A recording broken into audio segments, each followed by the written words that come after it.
up. Now everybody was dark back then until Esau came on the scene. Okay? Till Esau came on the scene. And you got saving Cain, okay? Because Cain was a dark-skinned man too, but he was hit with leprosy. But Esau came back. Esau, that same spirit that was in Cain, that same spirit is in Esau. And Esau came back on the scene during the time of Isaac, Rebekah, Esau, and Jacob. When you read Genesis 25th chapter, right? And it said, this is Edifying Compact Bible Dictionary, 2:13, Ham, the youngest son of Noah, born probably about 96 years before the flood, and one of the 8 persons to live through the flood. He became the progenitor, meaning to push the gene forth, of the dark races, not the Negroes, but the Egyptians, the Ethiopians, and the Libyans, and the Canaanites. So we, so-called Negroes, which are the true biblical Israelites and of the tribe of Judah, are not part of the nation of Ham, and the so-called scholars know it. Okay? They know, and the elites know. Okay? Now I read this again. This is Revelation 2 and 9.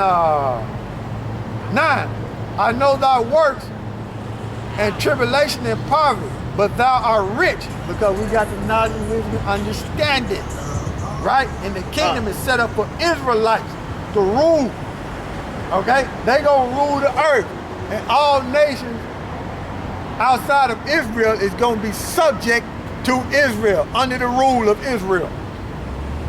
Set up by YAHAWAH, YAHAWASHI, and King David, okay? Right? And it's Revelation 2 and 9. For I know thy work in tribulation and poverty, but thou art rich. And I know the blasphemy of them which say they are Jews and are not, but are the synagogue of Satan. Revelations 3 and 9. Revelations 3 and 9. Behold, I will make them of the synagogue of Satan, meaning the chief house of the adversary, because that's what Satan means, so-called Jews, Israelis, Jewish, because real Jews are the so-called African American, right? Which say they are Jews and are not, but do lie. Behold, I will make them to come and worship before thy feet, and to know that I have loved thee. So the Heavenly Father loves the Negro, Latinos, and Native Americans.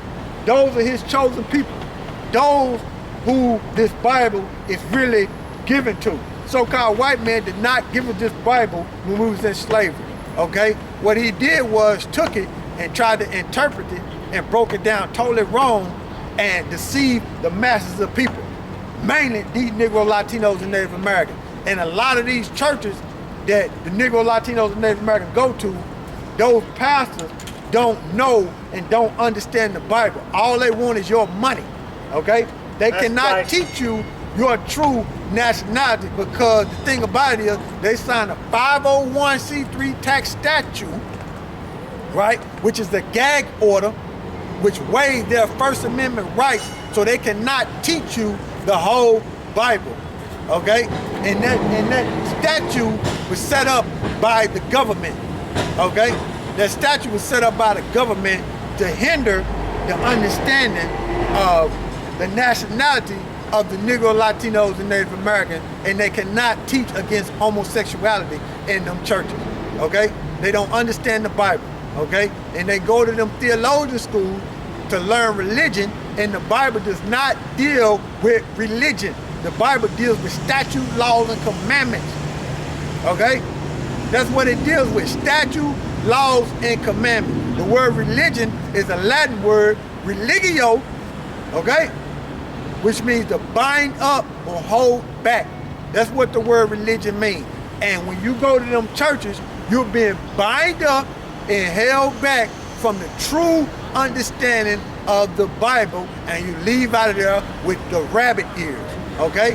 What I mean by the rabbit ears, your pockets are turned inside out, okay? And you walking down the street, that's the rabbit ears. You don't have no understanding, okay? And all they do is sing songs in there and play on your emotion, and a lot of women in there dressed up like they going to a prom and don't have no understanding with piles of makeup on, looking like Bozo the Clown, right? So back to what I was going into before the Edomite came up here and tried to get some understanding, but I see it was burning, so he had to get down the street. What you call it? The Edomite? That's his true nationality. Okay? Red. That's his true nationality. They are so-called white people. Now you got to remember, going into the history, you had a man by the name of Johann Blumenbach. He was a German, okay? He was a so-called German, okay? But some people, when you look it up on Wikipedia, some people say he took that term Caucasian from another guy, okay? But Johann Blumenbach, okay, which was a so-called white man, okay? So-called meaning not really correct, because they're not white, they're red, okay? That's what so-called means, not really correct. A so-called white man named Johann Blumenbach came up with the term Caucasian, okay? Caucasian goes back to the Caucasus Mountains south of Russia by the Black Sea, okay? And the word Caucasian means cave dweller. That's why they like climbing rocks. They can't get it out of their spirit. Anytime you see them, as a people, what are they doing? Climbing rocks. Because they was in the caves and the rocks for 1,000 years. You can't beat that out of a person. You in there for 1,000 years, and we was ruling at that time in Europe. All in Africa and Europe and all other places. In Spain, we was ruling. So you had some of them pushed into the mountains, and you had some of them slaves up under us, okay? That's what that was happening during the so-called Dark Ages. Because the Dark Ages mean it was a bad time to live, okay, when you look it up. But what we were doing was ruling. King James was a so-called black man, okay? What's his name? Constantine, so-called black man, okay? We were ruling as a nation of people back then during the Dark Ages. We ruled Europe and other parts of, mainly Europe, for at least 1,000 years. And we was in Africa, northern parts of Africa, for about 1,500, okay? And what we were doing was we built up Africa. We came up with our own barter system. We was trading amongst each other. And if you go into the history about Mansa Musa, right? He was the richest man known at that time, which was a so-called Negro. But he really was a Hebrew Israelite. Now you had the Moors over there, and you had Israelites over there. Now the Moors are nothing but Israelites. What they did was take on Islam, okay? So you had Israelites over there, and you had the Moors over there, which were Israelites, which was taking on Islam. So is Moors good people? Well, good people. So Moors is like nationality or the religion part of it? Oh, okay. The word Moor. Let's get into the definition of the word Moor. Yeah. Moor, you got a book called The Golden Age of the Moor. It's by Ivan something. I got it, but it's called The Golden Age of the Moor. And when you look in that book and you read the history, any language that you look up in about the term Moor, it means black. That's it, okay? That's what the term means. Black is not a nationality, it's a color, okay? It's a color. Now, like I was explaining, the Moors took on a form, the Moors took on Islam, okay? That's what they took on, okay? But there was Israelites who took on that. That wasn't their origin of religion, so to speak. They weren't supposed to do that, but they took on it anyway, okay? And when you go into the history of it and you do research, you come to find out that the Moors were actually Israelite. The term Moor was just put on it, okay? What the word Moor means black, once again.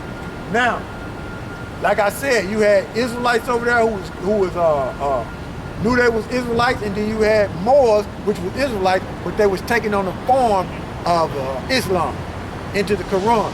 Now, is salvation gonna come to the Moors? No.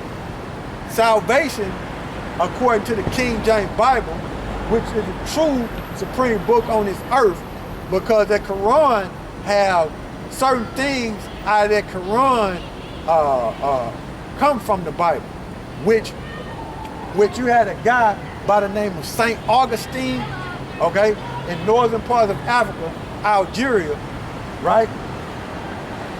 You had him, which was he was a so-called black man. You had him. The Quran was inspired by him.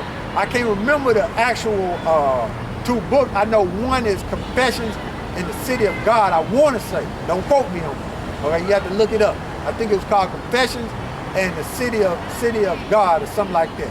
Them two books was you have to look it up. I said don't quote me on it, but look it up. Them two books was that was inspired to have the Quran written. So they used them two books to write the Quran. They took some of the things out of the Bible and they wrote the Quran. Now, so the Quran is not accurate? Well, the Quran, what you mean by accurate? As far as what? Explain to me. A good thing, accurate. To follow? To follow, yeah. Well, the Quran teaches you about Allah, it teaches you about Muhammad, and it teaches you about the cobblestone, you know, things like that. Now, over there in Mecca, they worship that cobblestone. Now, when you into the cobblestone, what is the origin of that? That's idol worship, okay? It's only one supreme power on this earth, okay? The Heavenly Father. I mean, it's only one supreme power that controls everything on this earth, which is the Most High. So the Heavenly Father. And what's his name? YAHAWAH. Huh? YAHAWAH. YAHAWAH? Yeah, that's the Heavenly Father's name. So the word now what does the word Allah mean? Jehovah, it ain't nothing. No, what is the word? Now, what does the word Allah mean? I don't know. The word Allah just means power. That's what it means in the Hebrew. Allah means power. That's it. Because in Psalms 83:18 it says in the Bible, so they say, that Jehovah is the Most High over all. Well, what it is they have placed stumbling blocks in there. You know what the stumbling block is? Something to trip you up. In other words, first of all, when you go into Jehovah, okay, and when you go into the Hebrew, right, there's no J and there's no V in the Hebrew, okay? So those can't be his name. There's no J or there's no V in the Hebrew, okay? The Heavenly Father and who the world anyway called Jesus, they spoke Hebrew because the Bible was written in Hebrew, okay? So what they have done is they put a form of religion on the scene for mainly to confuse these people right here, because these are the most powerful people on the earth. Okay? Talking about the tribes, the Negro, Latinos, and Native Americans. They're the most powerful people on the earth, and it's all designed to confuse these people right here. Which is us, right? Which is us. We the biggest threat on this earth, because once we find out who we are and how much power we got, they in trouble. They're gonna press the button. Which they're gonna do that anyway. Yes, okay? Now, our people, we waking up slowly though. Yeah, but we gotta wake up right and come back to our true nationality. Right. Not wake up to some other form of doctrine. We gotta wake up to this Bible, to this truth, and wake up to your true nationality and who the Heavenly Father and Son is. All right. So look. Right.